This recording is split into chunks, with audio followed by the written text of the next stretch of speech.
de mais uma categoria, dessa vez é fotografia.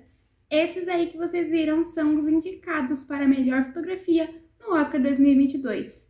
E aí, quem você acha que vai ganhar? Para quem não me conhece, eu sou a Nath, sou escritora e roteirista e sejam bem-vindos ao Que Tal um Café?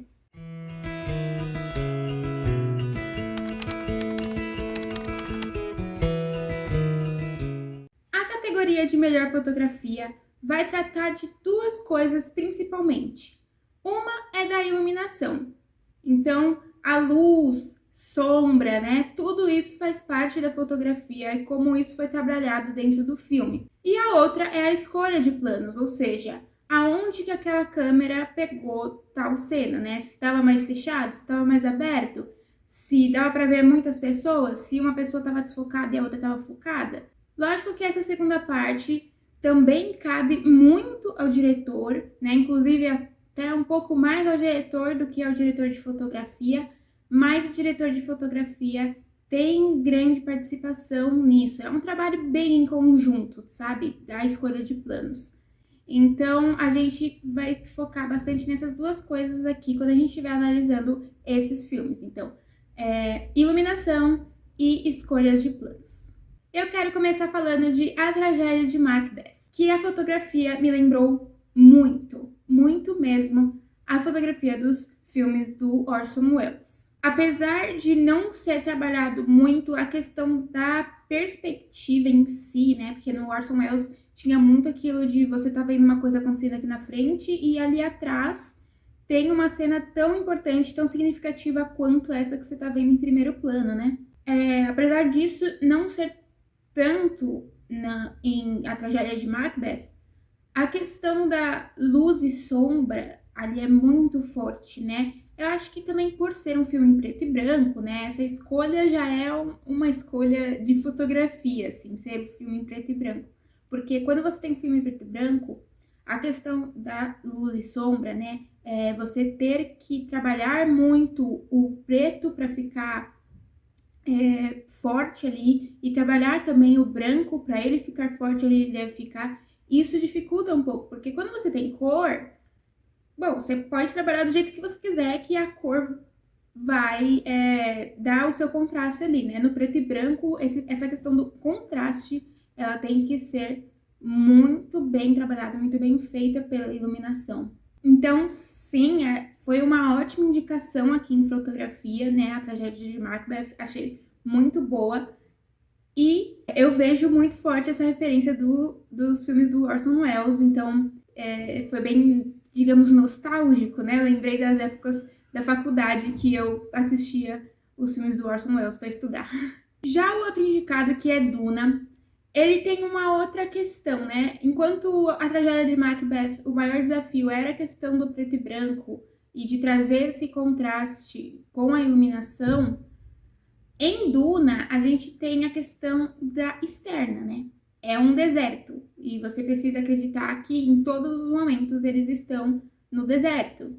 E o deserto é um sol, assim, a todo momento. E tem uma coisa que me chamava muita atenção em Duna, que era a questão da areia, né? Que eram como eles falam lá, especiarias, eles falavam, né?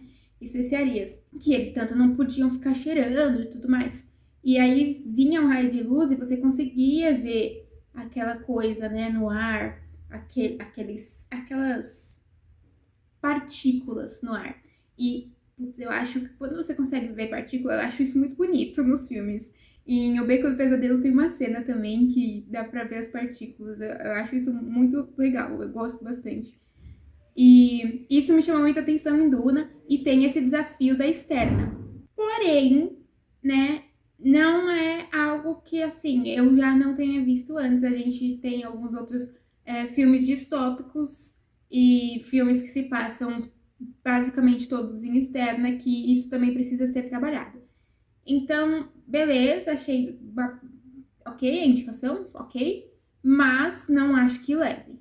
Já que eu falei ali em O Beco do Pesadelo, eu vou trazer ele pra cá também. Essa indicação eu achei ela um pouco confusa, porque eu daria a indicação que ele tá em fotografia para a direção. porque o que mais chama a atenção não é nem a iluminação em si, né? São a escolha dos planos. Isso eu acho que faz muita diferença em O Beco do Pesadelo, para trazer, inclusive, aquele sentimento que todo filme do Guilherme Del Toro, né, traz, que não é miséria, é uma angústia, alguma coisa de tipo, ai, caramba, velho, sabe? A sociedade é realmente um lixo. E eu daria isso mais pra direção. Eu acho que O Beco do Pesadelo, ele poderia sim estar indicado em direção, e, tipo, ele não tá. Tô vendo aqui, né? Eu fico olhando pra baixo porque eu tô vendo a lista. E ele não tá. E eu acho que poderia estar lá e não em fotografia. Justamente por essa escolha de planos. Porque a iluminação em si é uma iluminação bem clássica de filmes de suspense, digamos assim. Apesar de não ser um filme de suspense, né? Realmente a cena que me chamou a atenção foi essa das partículas, né, que estavam entrando ali.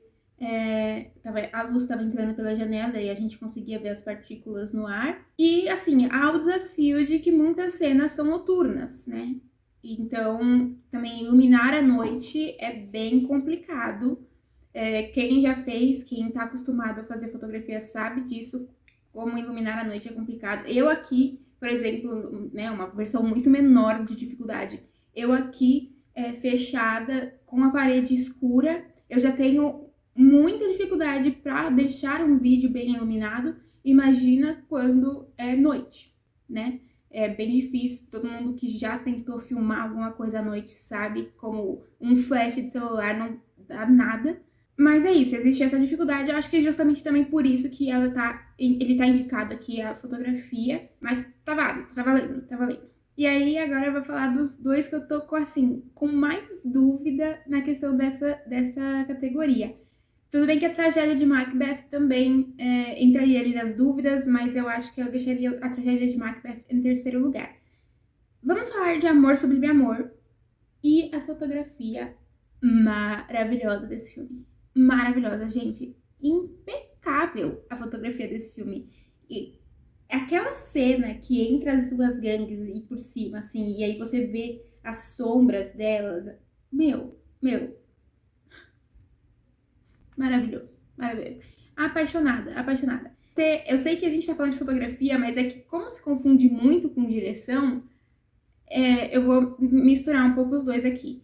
Você consegue ver que aquilo é um filme do Steven Spielberg. E muito disso é por conta da fotografia. Porque a imagem, né, como um todo, seja os planos, seja a fotografia, seja a correção de cor, os filmes todos do Steven Spielberg, eles conversam entre si com isso. Ele tem uma linguagem própria. E eu vou falar isso de novo quando a gente voltar lá em direção. E é incrível, isso é incrível, sabe? Você ter uma linguagem própria. Deixa eu até procurar se o diretor de fotografia de Amor Sublime Amor não é justamente o diretor de fotografia de vários outros filmes do Spielberg. Um segundo. Edição vai fazer aqui o seu trabalho. É claro que é, né? É claro que é. O nome dele é Janusz Kaminski. Acredito que seja assim que fala. A relação entre diretor e diretor de fotografia é uma relação de casamento. Quando você encontra o diretor de fotografia, né, do seu diretor, assim, eu não sou diretora, né?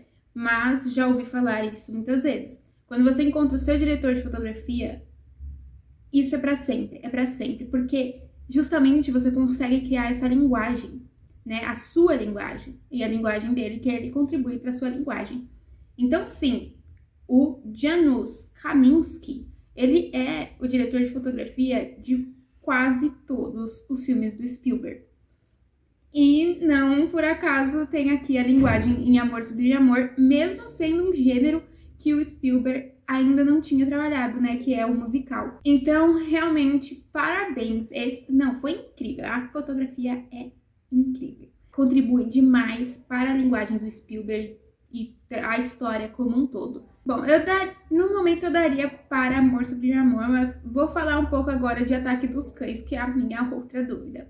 O que acontece com o Ataque dos Cães é que o diretor de fotografia, ele traz, não é uma novidade, mas eu digo que é uma sensibilidade para o filme que é raro em filmes de faroeste.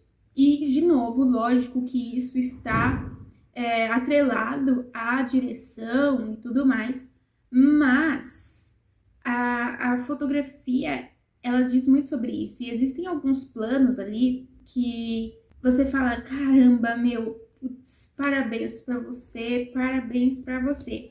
No vídeo de montagem, eu falei sobre uma cena, né, de Ataque dos Cães, que você monta tinha uma cena de câmera na mão, e aí o outro personagem tava com uma câmera parada, e aí voltava pra câmera na mão, e quando os dois estavam juntos, estava na câmera parada, e isso significava que quem estava no controle ali da situação era justamente o personagem que tinha uma câmera estabilizada.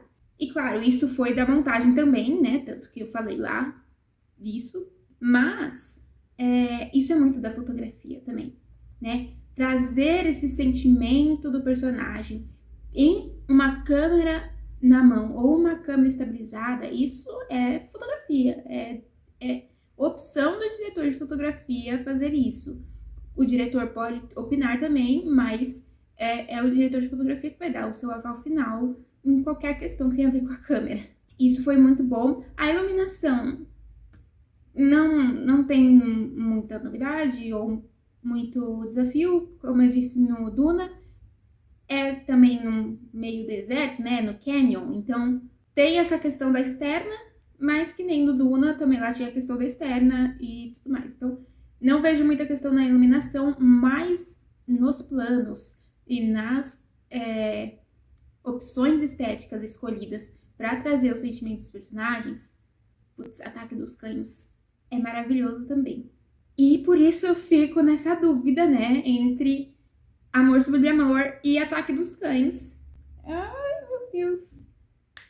Como escolher? Ai, minhas apostas.